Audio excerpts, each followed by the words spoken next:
Well, the Saints took care of their end of business, throttling the Falcons in Week 18 to finish the season 9-8. Unfortunately for the Saints, none of their bingo cards hit. Tampa Bay Buccaneers beat the Carolina Panthers to win the division, and the Chicago Bears and Arizona Cardinals both lost, ensuring the Saints would go another season without making the playoffs. Welcome to the Saints Insider Podcast. My name is Luke Johnson. I'm filling in the host seat for Zach Ewing today, who decided he did not want to see our ugly mugs. I'm joined here by Rod Walker, Matthew Paris, and Jeff Duncan, and we're going to break down the season. And, hey. All right, nice job on that intro. It's only the first time we did it. Trust me, we did not do this twice or three times. We got the backup quarterback today, so we can kind of do whatever we want to do, right? We were in victory formation, plays. and you snuck in that touchdown. I am somebody who knows this team and knows my community. And speaking of people who know the community, the Saints Insider Podcast is brought to you by Bank Plus. Their banking decisions are actually made here in New Orleans by local bankers who know the community and take the time to know you. From small business to big business, home loans, and bank anywhere technology, Bank Plus is here for New Orleans. Learn more at bankplus.net. Guys, I crushed that one. Okay. We are going to get into the 2023 season, which is officially over. We are actually into our first Saints Insider off-season podcast, first of many. So the first thing we're going to get to, guys, is a season recap. And the question I have for you, who is your team MVP? And who was what was the biggest disappointment of the season? Rod, we're going to start with you because I feel like you have a spicy take here.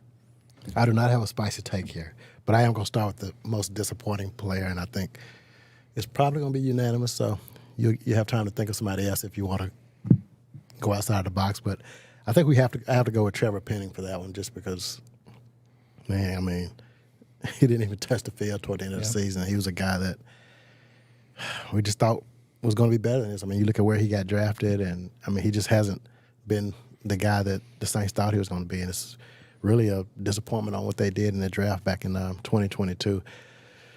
So he's my most disappointing. My MVP, man, that's a tough question for this team. I mean, you look at some of these all-pro teams. I saw one that came out today, didn't have any Saints on it. Nobody really stood out.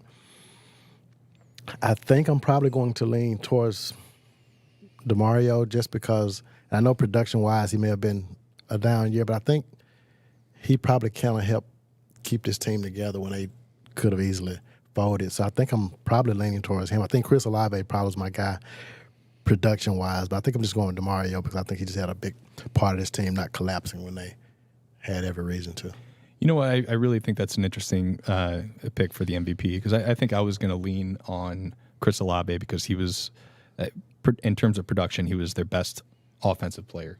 And I think their offense, for all the talk we had this year, actually finished with pretty good numbers. Obviously, it wasn't good enough over the course of the season, but Olave had a really, really good season. He improved on an excellent rookie season. He went through that really ugly stretch in the middle of the season and rebounded to finish it really well. But I like where you're going with that because I think this team in particular, we're going to talk about this, I'm sure, in terms of the culture.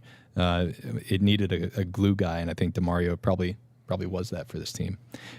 I'm going to veer a little bit, though, in terms of most disappointing. I think, to me, the most disappointing one was Michael Thomas.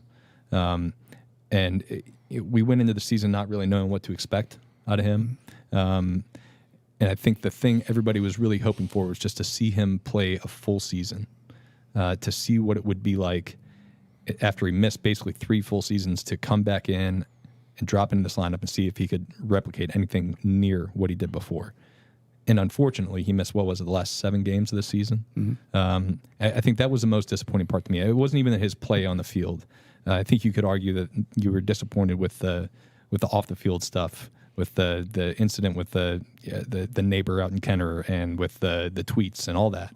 But I think the most disappointing thing for me was that he just couldn't get on the field.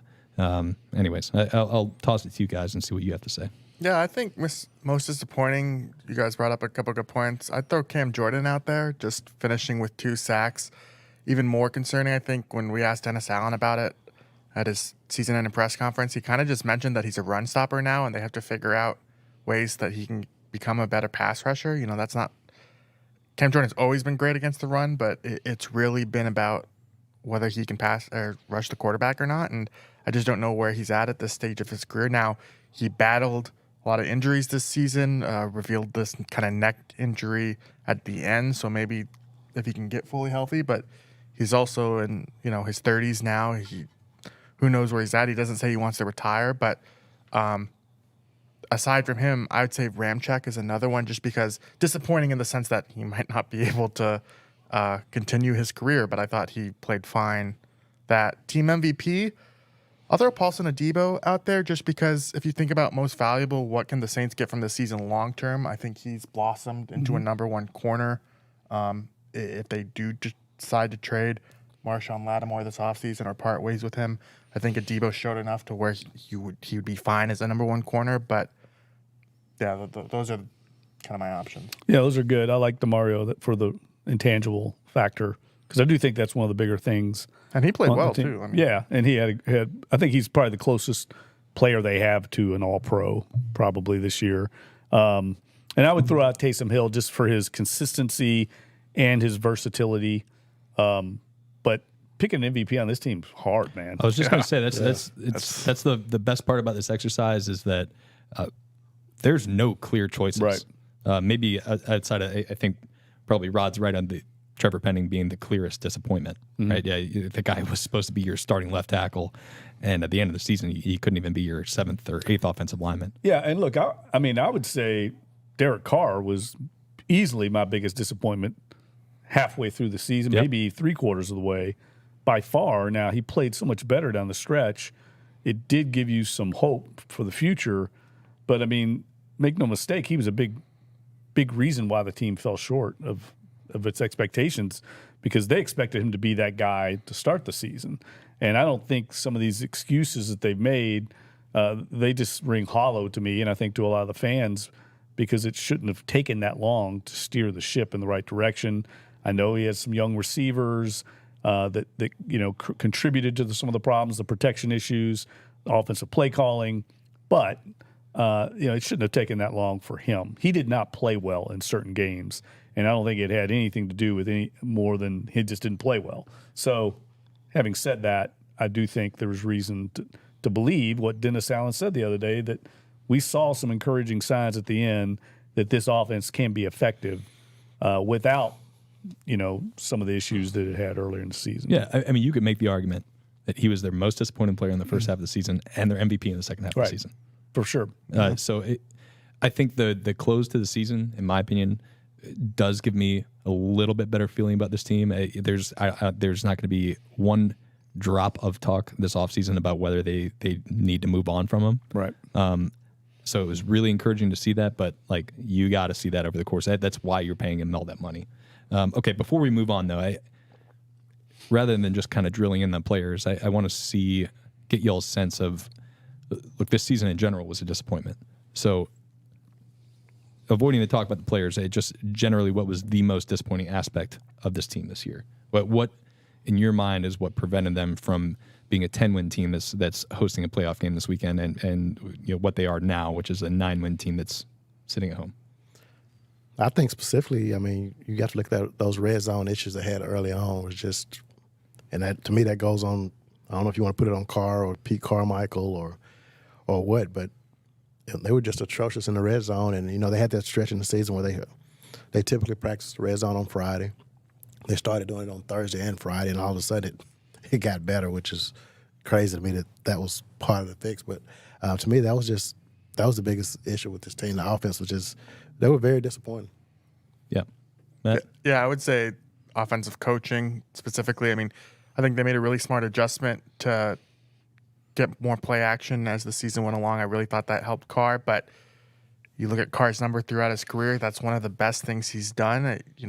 It's just, they found the adjustments in the end, but you have to wonder why it wasn't earlier. And it's not like something it's not 2020 hindsight, because even in real time we were asking, hey, where is this? Where's the motion that's so popular around the NFL? And when they did it, it seemed like they were successful at it. They just didn't do it well enough. And then you also look at the other issues, the blocking, the lack of a run game. I mean, that really all – there's a reason we're talking about, Jeff, you reported bringing in Jon Gruden. It just seems like the scheme maybe can work, as Dennis Allen was saying, but they just need someone with fresh ideas, and I just don't know if the staff as currently constructed has those fresh ideas. Yeah, and it kind of, so this is a little broader thing, but it goes to what Rod's talking about and Matt. I think the attention to detail in the building waned, and that was across all, the board, across in every phase of the team. I mean, for a while there, they were up near the lead and leading the league in penalties, holding penalties, just sloppy play False in starts. general. Yeah, false starts. They were high in. I think the attention to detail that was lacking filtered down to the playing field. And so when I try to explain to people, you get asked all the time, right? What's wrong with the team? What do you think it is? I feel like it's really a lot of things. And all of it is just a lowering of the standards in the building that caused this team to not be as good as it should have been. Because I think we all saw at the end of the year, they played their two biggest rivals in the division. They dominated both of them, Atlanta and Tampa. And you could see that this team was better than those two teams, yet they're staying home. And that's an indictment on the staff and the leaders of the team and everyone in the building. Like Dennis Allen said the other day, I don't think it's just one thing. I don't think it's just the players. And I don't think I think he made it clear the other day, it's not just the players. I think a lot of people are getting that confused that Dennis Allen's throwing the players under the bus. No, I don't think he feels that way. I think he knows they're going to have to make coaching changes, and I think those are going to come probably next week. And I think there's going to be a lot of changes in the building, and players are a part of it too, though. They're not off the hook. As we talked about, there was a period of time this season when they did an audit on the tablets that the players use now as their digital playbooks, and there was dozens of players that hadn't even opened their tablet during a week when you're supposed to be going home studying on your off time.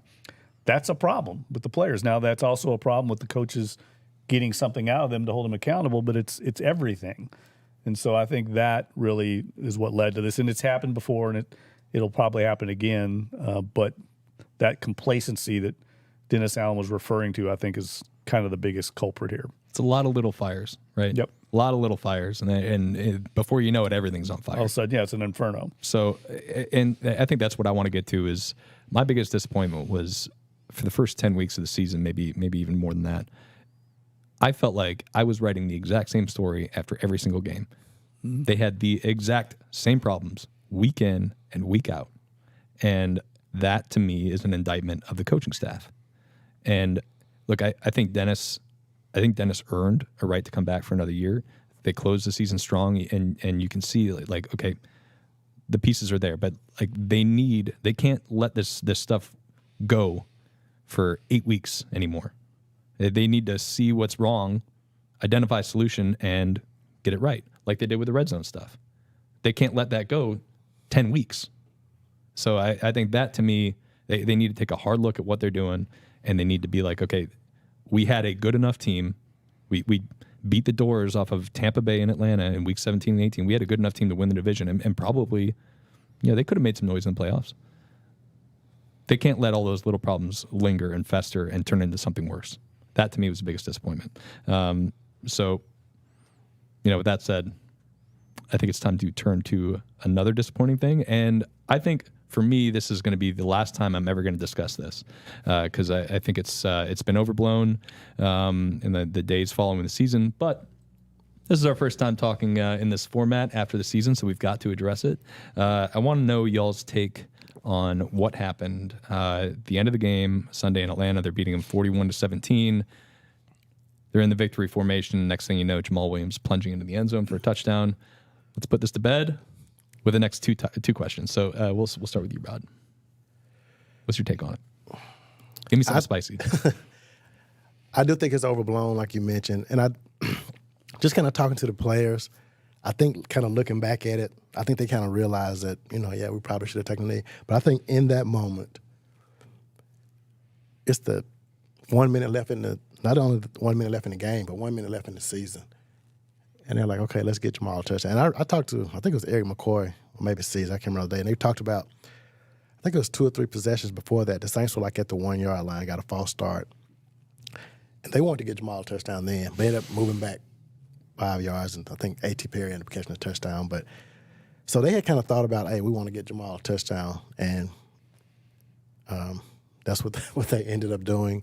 And I don't think it was that big of a deal just because of it was so late in the season. I think they just wanted to get that done. And I mean, I understand why Arthur Smith was as upset as he was. In fact, before the handshake, I don't know if you remember, but I kind of looked at you and said, "Man, we need to make sure we pay attention to this post game." Yeah, I had and my you pulled the binoculars binoculars out, and Arthur Smith was, going at it. So I understand why he was upset. I understand why Dennis Allen apologized, because inevitably that falls on the coach. It's the coach's responsibility, and I sort of understand. Like, I mean, to me, that touchdown, it doesn't mean anything. I mean, he scored in a victory formation. All four of us could have scored if you're in a victory formation. Don't put me in that boat.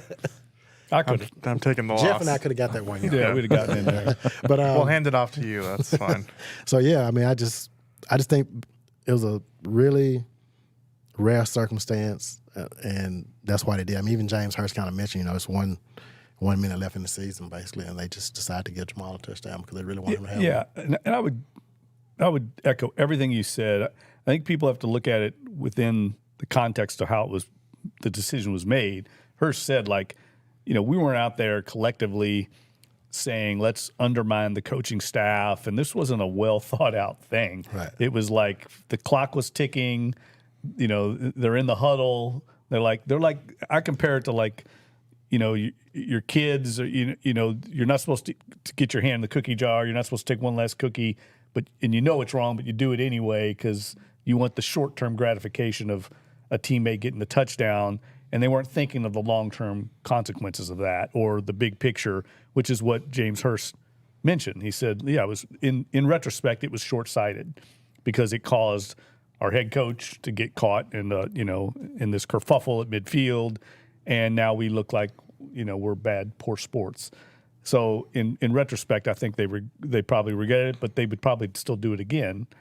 But it was just a rare set of circumstances that I don't think was in any way any kind of indictment on the coaching staff or a lack of respect for the head coach. Now, if Sean Payton were there, do I think it would happen? Probably not. Maybe not. I don't know if it would have or not, but I don't think it. I think people are extrapolating too much from that decision, just in talking to the players afterwards. I think Sean would have called a pass for Jimmy Graham in this Yeah, situation. that's what I mean. And then went for two. Yeah, and, Sean Payton wouldn't care about Arthur Smith at all, his feelings. Right. But the point is, I think people are trying to read too much into that part of it. And the players said that as much when we talked to them. So I do think it's getting way overblown. But I do think there's room for criticism of that because I do think they're now, every time they line up victory formation, their opponents are going to fire off on them because of what they did. And Ross Tucker made a great point. He was a former offensive lineman. He goes, every defensive lineman now is going to be coming at our legs because we put ourselves in that position with that. And I do think it comes across as, being a little classless in doing that. And so they weren't thinking of that, I don't think, when they did it. I agree with, you just made a ton of great points. I would say I'm not as bothered by the sportsmanship aspect of it just because, Atlanta didn't even fight back. They didn't throw any punches. Maybe if that team had something to play for, they would have, a brawl would have ensued, but they didn't seem very bothered by it on the field. I know Arthur Smith was, but that's a guy who lost his job after the game. I think that was probably just the tipping point for him. But I think the players convinced me that it wasn't necessarily disrespect toward the coaching staff, but I think it's a little bit more of a problem than you guys have indicated here respectfully, as Jameis Winston would say. I just think it's more, they harped on culture after, in Dennis Allen's press conference, and he was talking about commitment. He didn't necessarily mention that as an example of why this culture needs to be better, but I think it's just another thing to add to the list of, all right, this happened, Michael Thomas's tweets. It's just, they're just, Eric McCoy and Derek Carr yelling at each other, Chris Olave, disconnect. There's just a lot of small instances to where I think you can lump them all together, rightly or wrongly, but I think rightly, as why this team's kind of culture needs to improve. And I would throw that into that because you just don't see this happen really in the NFL at all. And I think it's a bigger deal from that perspective of how rare it is, but I don't have a problem with them trying to get Jamal Williams a touchdown. It's just overriding your coach because they did. They didn't maybe think it through. They maybe weren't trying to be disrespectful, but that's what happened.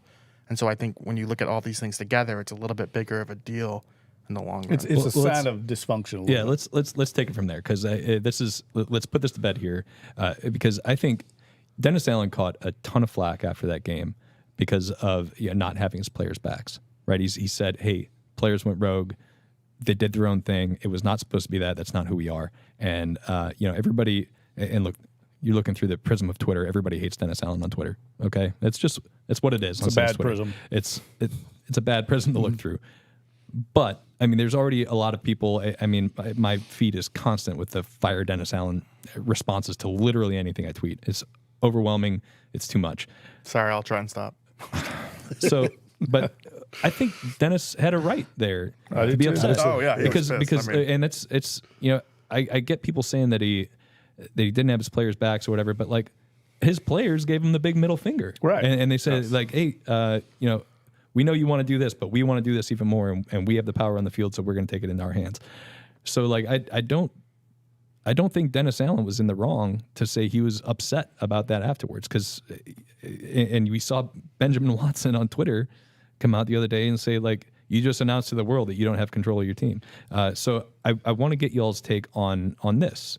And Matt just offered his, so we'll we won't have you just repeat everything you just said. But I mean, what does this say about the relationship between coach and team, and where do they go from here? Because this is something that is going to be brought up. I think again, as much as we want to put it to bed, this is something that's going to be brought up throughout this offseason. I'll assume that Dennis will handle it how he needs to handle it and make sure it doesn't happen again if he can do that. But I'm kind of going back to what I said. I just think it was just that one specific moment when it happened. I don't think this is something that's going to spill over into next season or anything. I just think it was just one little moment in a time capsule, and I think that's the end of it. Jeff? Yeah, no, but I do think Matt makes a good point. I mean, individually, it's not that big a deal, but collectively, when you add up a bunch of other instances, it paints a bigger, broader picture of the organization, and I do think there's something to that. And I think Dennis Allen knows that. I mean, if you read, his press conference the other day, there wasn't a lot of like specifics to what he was saying, but there were references that if you know what's going on out there, some of the veiled kind of comments, you can see what they think the problem is.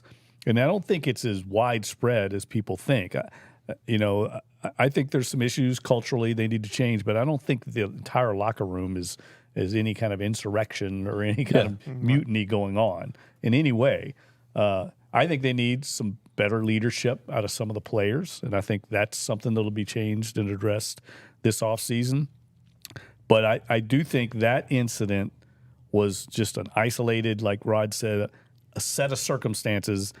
I don't think it happens any other way except for 1 minute left, clock's ticking down. I don't think Derek Carr would have done that either. Yeah, we've all had that. Right. If Derek Carr was in the huddle in that play call, he's like, we're taking a knee. Right. And Jameis Winston might not be back here. Jameis is a definitely a beloved teammate. He's taking care of a guy. In some ways, I actually kind of like what they did in that it shows you how much they care about each other in the locker room. Right. And they cared so much about Jamal Williams, a guy. And I think what goes into this a lot, there's some other stuff in here. Like Jamal Williams took on a different role late in the season. He became like the blocking back on third down. Yeah, became a fullback. That's dirty work. He was doing dirty work there, and everybody on that team knew it.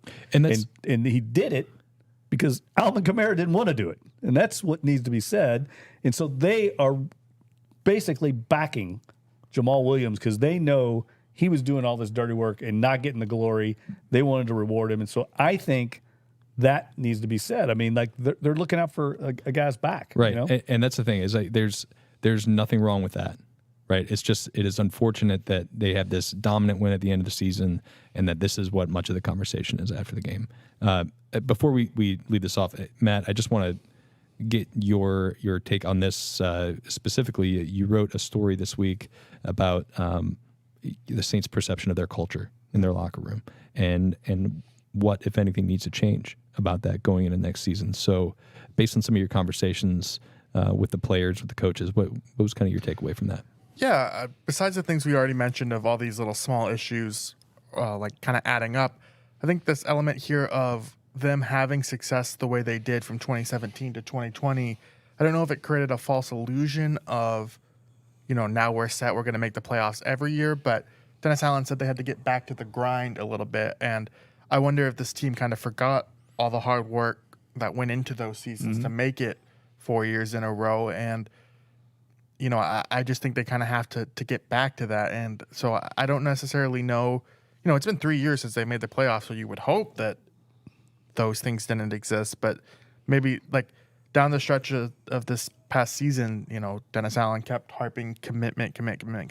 And players said it resonated. And to their credit, they did play better. But I think when you zoom out and you take a look of what went wrong with the season, it's those type of things of, all right, maybe our culture isn't as strong as what we need to Yeah, be. and I think also, the fans are right to be upset because I do think, what are we talking about here? They beat the Bucs and the Falcons. I mean, Right. I think we all know the Bucs could have lost that game to Carolina if a few breaks would have gone the other way. They, at the end of the season, were no great shakes either. When the Saints played playoff teams, what were they, 1-4, and the one win was the Bucs win. So what's the standard here? What are we shooting for? We're just trying to be the fastest race walker in the division, and Wow. They're not. This was an organization that aspired to win championships, and we hear that rhetoric all the time from the brain trust. And so I understand why some of the players have dissented, if you will, because they've been a part. They know what it looks like to be a championship team, and they've been a part of it, and they're seeing it fall short. So I think a lot of it does fall on the coaching staff, along with some of the leaders of the team. I mean, there's just a dysfunction there because this team, we all know, cannot compete right now with the elite teams in the league. Okay, so they're 9-8. That means the last 3 years they were 9-8, 7-10, 9-8. 3 years missing the playoffs. There are going to be some changes on this team. A lot of them we don't know about at this point, but we are all assuming changes. Coaching staff, roster-wise, potentially front office-wise, we don't know. So I want to hear what you all have to think. Do you think, what kind of changes do you think are coming? And let's look specifically at the coaching staff.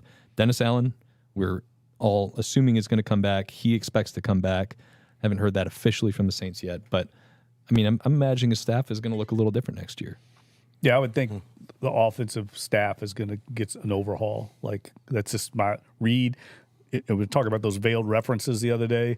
I mean, you can kind of read between the lines. He's not happy with how the running game.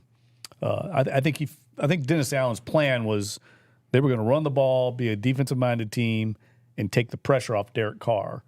And instead, we saw them putting too much on Derek Carr's shoulders, and that's because the running game was really non-existent for most of the season. So that's going to fall on Doug Marrone, who's the running game coordinator, and maybe some other assistant coaches, maybe the running backs coach, Joel Thomas.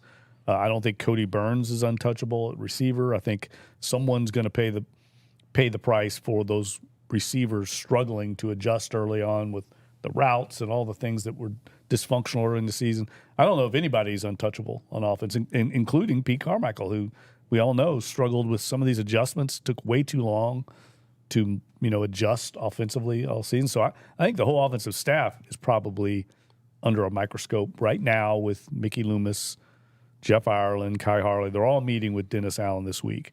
The coaches are all off this week. They'll be back in the building next week, and I think that's when we'll find out when these changes are being made. But that's what's, I think, being discussed right now. For me, I think Ronald Kerr is probably the one guy that's, unless he moves on, I think he's safe because he just seems so respected in the locker room. I think you do keep somebody on that staff, and he'd be the guy. But everybody else that Jeff mentioned, I think, I think their jobs are probably on the line. I actually think Carmichael will probably still be around. I just think probably in a different capacity, but I don't know if he keeps the title of coordinator. But I do think they like him and respect his opinion when it comes to game planning enough to keep him around. I don't know if he's gone after this year. Yeah, and that's one of the things. I remember talking to somebody in the organization last year about whether or not Pete would get a second chance to come back and call plays. And the response I got was, Pete's our guy. This is an organization that's had their GM in place since 2002. Dennis Allen, outside of 4 years, has been here every year since what, 06, 09, 06. Pete's been here since 06. Dennis Lausch has been here forever. Kai Harley's been here for 8 years. Jeff Ireland's been here for 7. They don't just like cut bait on people. So I agree with you. I wouldn't be surprised if Pete comes back, but like I don't think that there's a realistic scenario where they can say Pete's coming back and he's going to be the play caller and they can sell that to the fan base. I agree. I don't think it's just 2 straight years now where they've been either bottom of the pack or middle of the pack. And it wasn't, it needed a really, really strong finish. I think they finished number 9 in the NFL in scoring, but prior to that, they were like 15. So I don't think they can realistically expect people to be excited about the season next year if Pete's calling plays. So that being said, let's get to the big news that Jeff shared this week. Potential for a union here between the Saints and a guy who has a lot of experience, a lot of positive experience, but also some skeletons in his closet here. Let's talk about Jon Gruden. What's kind of the latest on that? Well, I mean, he's got I think his hearing in Vegas is today. I think that'll be a big threshold for what his future is in the NFL. I think most NFL teams that have interest in him are waiting to see how that shakes out. If that gets settled, and I don't have any idea if it's going to get settled today or there's going to be more to it. But I think it's not just the Saints that have interest in him. I think teams around the league have interest, even if as a head coach again. But I think more likely this would be a fallback option if he doesn't get any head coaching opportunities, a way for him to get back into the league, sort of do some image repair, if you will, and then maybe eventually become a head coach again. There's a long history of Jon Gruden with the team. It goes back beyond even Sean Payton. Jon Gruden, of course, was the head coach in Tampa when Bruce Allen was the general manager. Bruce Allen and Mickey Loomis are as tight as it can be in the NFL. I mean, he's one of his closest allies. Bruce Allen and Jon Gruden were together, numerous times. And Gruden knew, obviously, Gruden hired Sean Payton and brought him into the NFL when Jon Gruden was with the Philadelphia Eagles. And so they go way back, and they run the exact same system, the exact same offense. So Derek Carr played for Gruden. We've heard him endorse him. So there's a lot of reasons why it makes a lot of sense. And I think the thing that makes the most sense, though, is kind of what we're talking about with Pete Carmichael. I think some of his weaknesses in some of the offensive coaching staff, and it's a pretty young staff with the exception of Doug Marrone, a lot of young coaches. You bring in a totally different kind of personality in Gruden. Now, there's cons to that as well. I mean, he is an alpha. How's that going to work with the rest of the makeup of the staff if that were to be the case?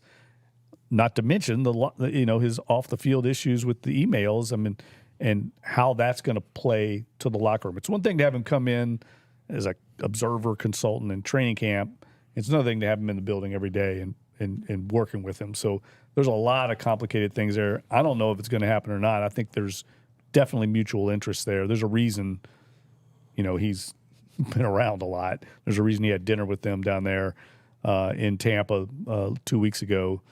But what role he plays and if it even happens, I think remains to be seen. Saints are certainly not afraid to ruffle some feathers in the NFL Correct. league office. Okay, well, before we get to Gruden as a person and some of the stuff that has got him out of the league right now, let's just talk about this from a pure football standpoint, Matt. I mean, if you really look at this, Gruden is known as an offensive mind, and then if you look at it deeper, Derek Carr had probably his 2 best professional seasons with Gruden as his head coach play caller.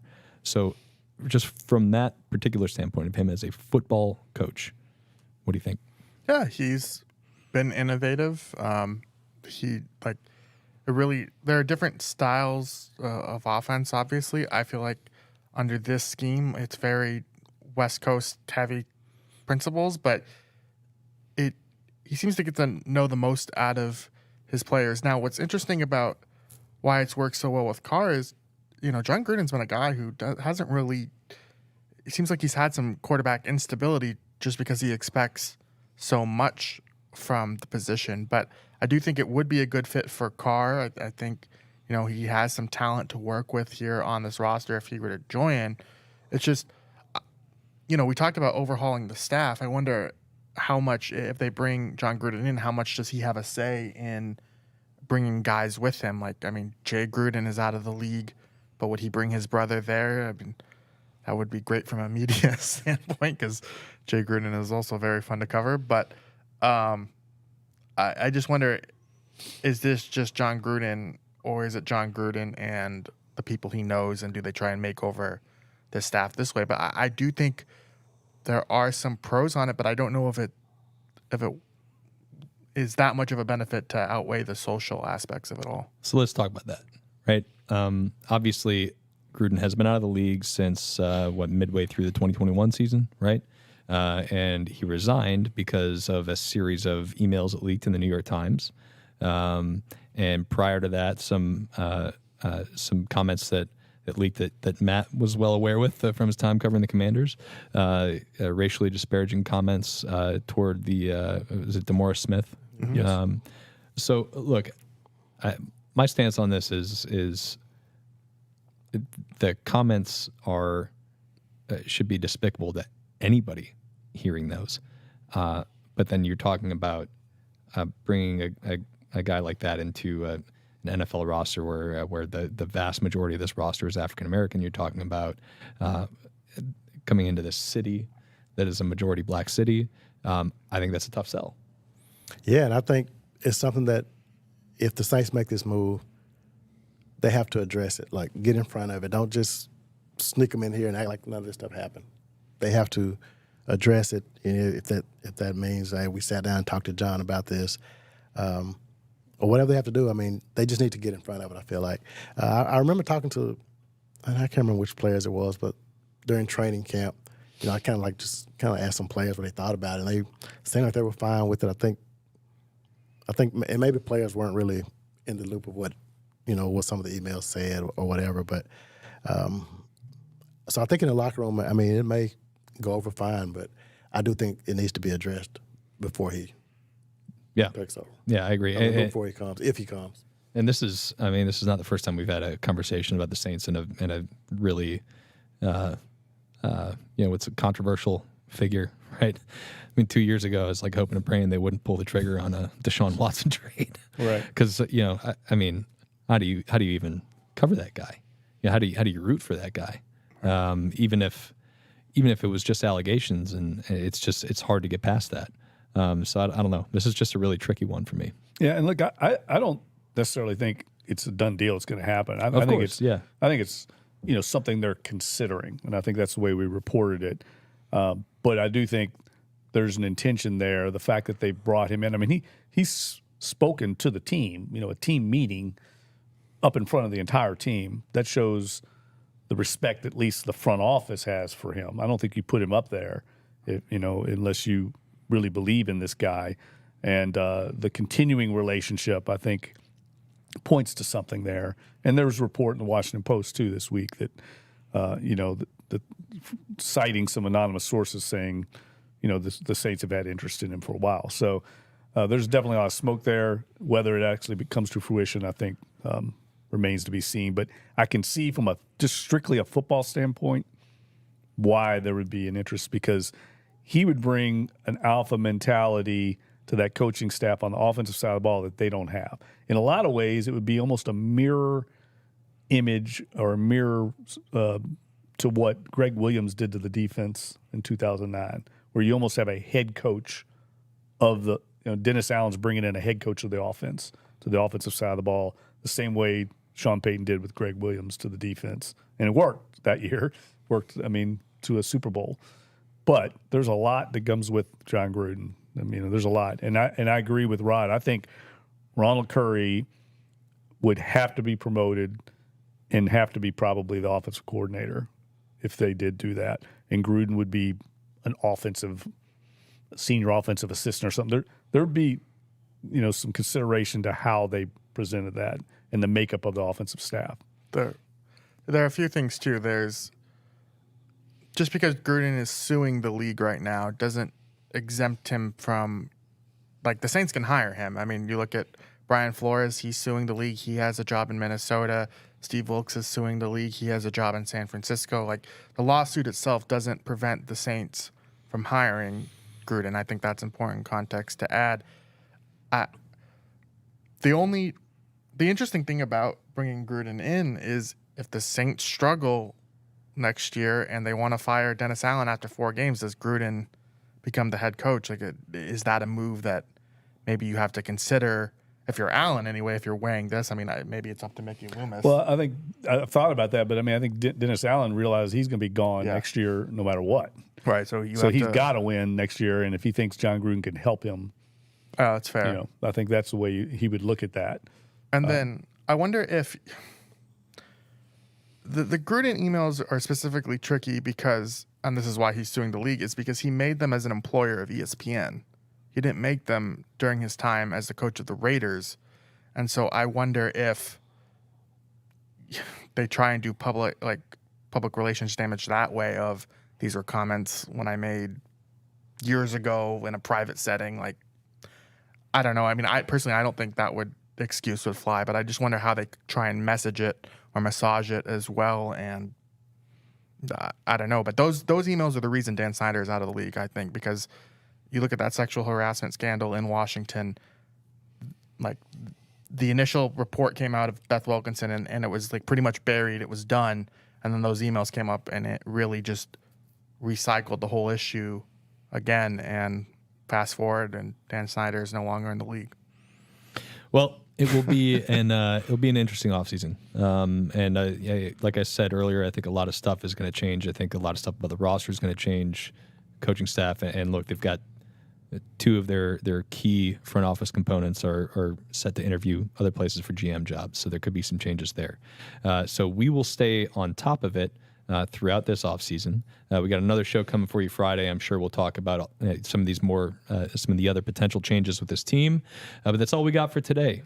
So I think we'll have Zach back next time. We'll kick me off to my usual spot over there. It's a nice spot. It is a good spot. It's a really comfortable spot. I just don't miss sitting next to Jeff Duncan. All right, so for Rod Walker, me, Matthew Paris, Jeff Duncan, and Norman Bell at the wheel. Thanks for watching the Saints Insider Podcast, and we'll see you later this week.